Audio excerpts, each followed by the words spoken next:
What if I told you that the earth is not trying to kill you, but to love you back to life, to love you back to consciousness?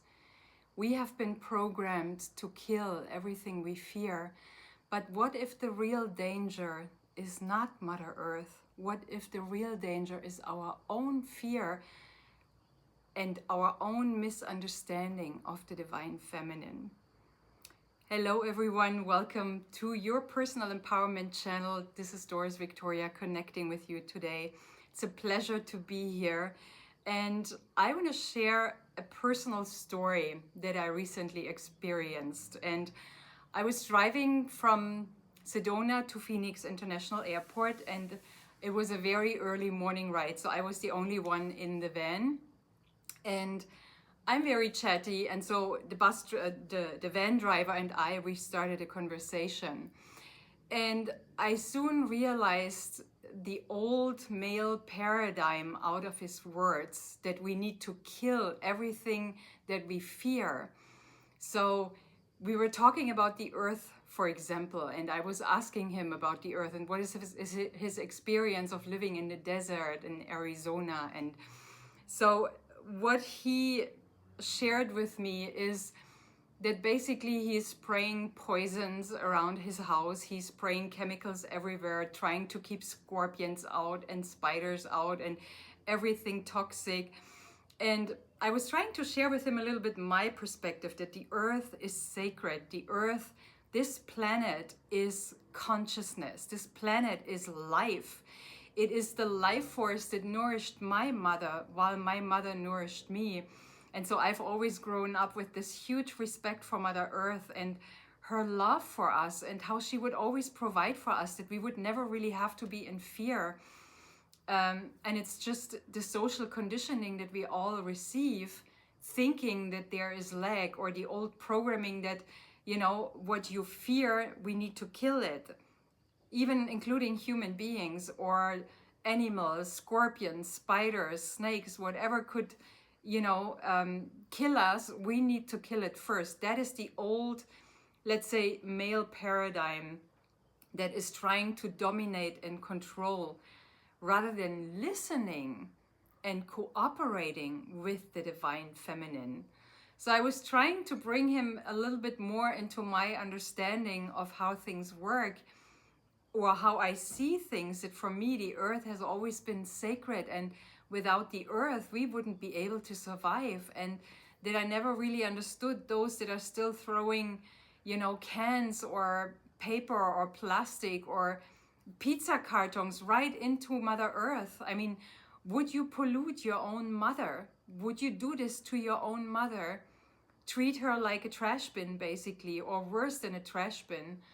So I brought this understanding into the van, but I felt like there was not really an opening, that I was trying to make him see that when he sprays chemicals into his house, those chemicals at one point, they will kill him as well, or his wife, or his children, because everything that kills other forms of sacred life, like insects or trees or plants, everything that kills other forms of life will kill us as well at one point, maybe a little bit slower, but it still will kill us, or end up in our digestive system, or end up in our guts.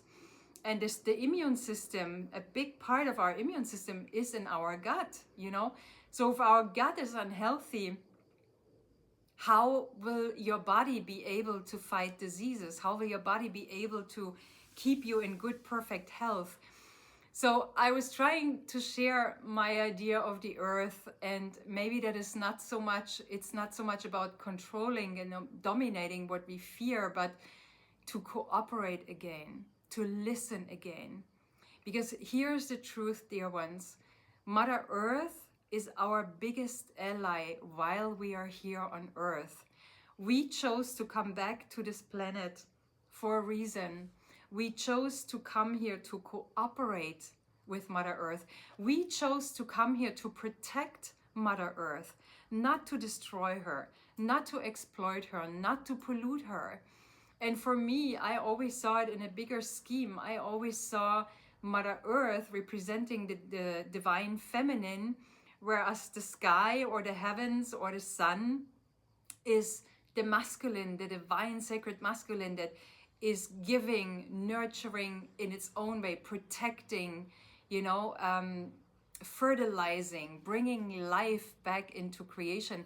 But for bringing life back into creation, we need Mother Earth, we need the divine feminine represented by Gaia or Mother Earth, and we need the divine masculine. It doesn't go with only one. So Mother Earth, dear ones, is our beloved mother. Mother Earth is here to nourish us, to give us everything we need every day. And there are so many stories, when we think about lack and abundance. When we look into the old scriptures, there's an old scripture that I'm sure all of you know, the Bible, and it talks about people walking in the desert day by day, but they're nourished every day like a miracle, until they started to be fearful and started to think about, oh my God, how are we going to survive tomorrow? Until they got implanted this, how can I call it, this societal fear that there's not enough for everyone. The truth is that there is enough for everyone. Gaia is abundantly giving, and if all the resources on earth would be shared, there would be no more lack for anybody. But since this is not the case, since there is an imbalance in the sharing, this is why we still get conditioned with this belief of lack, and there's still people believing that lack is the truth, but not abundance. So think about these personas that were walking through the desert day by day. Every morning they got what they needed. They got water, they got food. They survived walking through the desert. And as I was talking to the shuttle driver, he was a really nice guy, and it was almost amusing sometimes to hear his opinion and how I was trying to kind of bring more consciousness back into his belief system. His belief system was completely the old, how can I say, the old paradigm of the old male energy. Everything that you fear needs to be killed. Everything we fear needs to be eliminated. In my last video, they tried to silence me, but I remember everything. In my last video, I talked a little bit about it, how I was being eliminated, or how many people that know something, that the forces that are in authority on this planet still fear, how those beings are being eliminated. Or, people are trying, those forces that don't want to lose their power, they are trying to control and silence what they fear that could bring back consciousness on this planet. So I was talking to him about Native Americans, and if Earth is really hostile, how could it be possible that there's still native tribes on Earth that are surviving, that are cooperating and working in balance with Mother Earth, instead of just trying to kill everything that fears them? People that live in tipis, or people that live in very rural and very, how can I say, primitive cottages or housing. How would those people survive if Earth would really be so dangerous? And I was asking him this question, and anyway, it was just very amusing. But I decided to bring this thought out into the world because I think it's important that we remember that it is all about the old paradigm of the masculine trying to control what they fear and then putting it in prison or killing it or spraying chemicals against it.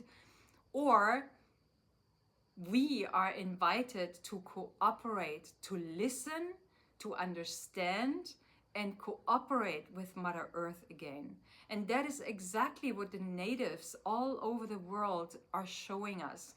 Native tribes all over the world that are living in harmony with Mother Earth, that only take what they need. And they wouldn't just kill for fun. They would kill to nourish themselves, and they would use everything until the tiniest little bit.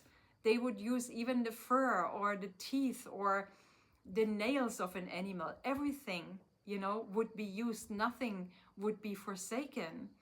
So if we come back to a unity, to a oneness with Mother Earth, realizing that Mother Earth is a conscious planet, she's consciousness, and she's infusing us with her knowledge, with her consciousness, with her wisdom, if we only want to open up and listen again. And that moment that humanity is going to open up and listen again, imagine the consciousness that is going to be there again, and how we would really go back to what we came here to do, which is protecting the environment around us and not destroying it. When I see here in France, for example, in southern France, when I see what is being done to trees, every year they're being crippled all the way down to the trunk mostly. And people here believe this is good for trees. I talked about this many times in my earlier videos, but would you ever cut a healthy arm of a human being? No. Would you ever cut healthy fingers? No, you only take what is dead. Yeah, if you have like a dead finger, like you have been somewhere in the cold and your finger froze and it becomes black, that's when they would take it off. And this is what you do with trees. If there is a dead branch, you take this dead branch away, because it could, you know, leave the tree with what the tree doesn't need. But you never cut healthy branches. And when I came here and I saw what is being done to trees, and especially this belief that this is necessary for the tree to survive. And then when I'm asking them, so why are the trees dying? Why is the tree all dried out? Why is this branch no longer alive? You know, then they're coming with a lot of excuses without really understanding that a tree is a sacred being. A tree is more intelligent than we are, because I haven't met a human being that knows how to do the photosynthesis, that knows how to, you know, convert carbon dioxide into oxygen, for example. Trees are amazing, sacred forms of life, more intelligent than human beings. They know how to grow. They don't need our interference. You know, I try to tell the people that are doing this, it is a little bit like performing surgery, a very dangerous heart surgery, on a perfectly healthy human being. And let's say this was a woman, well, can she get pregnant right after? You know, people are asking, yeah, this tree doesn't make any fruit. And I'm like, are you cutting it down all the way to the trunk every year? Well, yeah, this is important. And I'm like, well, why doesn't the tree have fruits then? Maybe the tree needs to have intact branches in order to create flowers, in order to have the force and focus its energy to bring out flowers and then fruit. Because if you cut it all the way down to the trunk, all the focus is on growing back an intact crown that can protect the tree from the summer heat and the summer sun, not to dry out. You know, I mean, what would happen to a human being if you leave it out in the sun? No hair, the hair is taken off before, no hot, no water, nothing. You would die, right? We would dehydrate. Well, the same is happening to trees. So I decided to make this video to bring this consciousness, this awareness back to humanity, because I feel like we are here to cooperate, to listen to our sacred mother, Mother Gaia, Mother Earth. And I believe Mother Gaia is very much representing the divine feminine. So maybe once we listen to the divine feminine within all of us, and every man and every woman has the divine feminine living within ourselves. So what if we give our attention again to what the divine feminine wants to tell us, wants to teach us, what wisdom she wants to share with us? The divine feminine is not trying to kill you. You know, it might create in the dark, it might be powerful, it might know how to work with darkness in order to bring amazing life to fruition. You know, we don't need to be afraid of the darkness. We don't need to be afraid of the process of creation.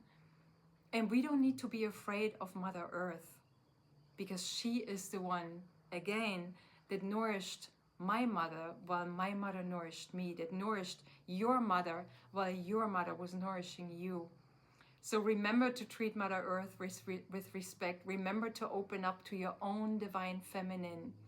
And ask yourself, as a call to action, I would invite yourself, reflect a little bit about your own beliefs about Mother Earth. Where do you still think Mother Earth is hostile? Are you afraid of storms or of thunderstorms or of tsunamis or whatever, earthquakes, whatever? And what is it behind those labels that you really, really fear? Is it something that you cannot control? Then maybe you are invited to give up control and just trust life and trust the process, because Mother Earth is here to keep you alive. If you trust her, she will do anything to keep you alive. And if we treat her with respect, she will do anything possible to treat us with respect. And she's already doing this. Look what humankind has done to Mother Earth in the last 200-300 years. And look how she is still giving. Look how she's still abundant with fruit, with veggies, with nourishment for us. She's not hostile, And another thing, reconsider your daily choices. So for me, for example, what I have, my contribution amongst others, is that I have drastically reduced my trash, because I know the trash is either being burned or it's ending up in landfills, and those landfills are polluting the earth, they're polluting the water. There's all these toxins and chemicals, and the stench, if you just imagine the stench, this is killing Mother Earth, So for me, what I do now is I recycle all plastic bags. If I have to take a plastic bag somewhere, I use it until it has a lot of holes, until I can really no longer use it. So all the plastic bags, paper bags, everything, when I go to the farmer's market and I get my groceries, I take the bags that I already have at home and I put my fruits and veggies into those already used bags. You can do the same thing. Or, this is a good thing here in France, because every coffee shop still offers porcelain cups. And I always, I never really understood the cultures that gave a paper cup. You use it one time and then you trash it, you throw it away. And all this trash, imagine how many people are drinking how many coffees or teas a day, and then all these cups are ending up. And yes, there's recycling going on, but for paper, the recycling paper industry uses the most water. So think a little bit about the resources of Mother Earth and how you want to live your life in order to be more respectful, not only with the earth, but in the end with yourself, because we are not separated from each other. The earth is our mother. We are her children. We are not separated from each other. Remember not to throw any trash out of your window, or, here in France, there's so many people smoking, and I think I talked about it in my video. Now they cut down all the trees for 6 meters along every road, so that people who just throw out their burning butt, that it wouldn't cause, wildfires. But it does cause wildfires because they're cutting everything down, but then they leave it there to dry. Now, if you have all these dried and dead trees along your road, and then you throw something with fire into it, of course it can cause a fire. So where is the consciousness in how we treat Mother Earth? Whereas if the roads would be green, it would be green next to the roads, there couldn't be any fires, because green is not allowing fires to happen. There are some trees, yes, they're very easy to catch fires, but most trees, when they have green leaves, especially the oak trees, when they are green, they have so much water in them, a fire couldn't survive there. But a fire is very much being created where there is dryness. So bring your consciousness into your everyday action. and begin seeing with new eyes, with more conscious eyes. You know, the earth is a mirror of your own fears. So try to find out your own fears. What are you really afraid of? Is it a lack of control? Is it, you know, is it a lack of dominating something that scares you? What exactly is your fear? And then become conscious and see the beauty of the divine feminine within yourself and outside of you in Mother Earth. I hope this is helping you, dear ones. As I said, this video is near and dear to my heart. It is important that we bring this awareness, this consciousness back. Please let me a comment in the chat below. I would love to hear your experience. I would love to hear your take on how do you deal with those things, you know, when you see someone that is still throwing out trash out of the window. What are your ideas? How can we bring more awareness and consciousness about this subject to the world? So let me know in the comments below. I greet you with namaste. I bid you namaste, and I'll see you in the next video. Bye for now.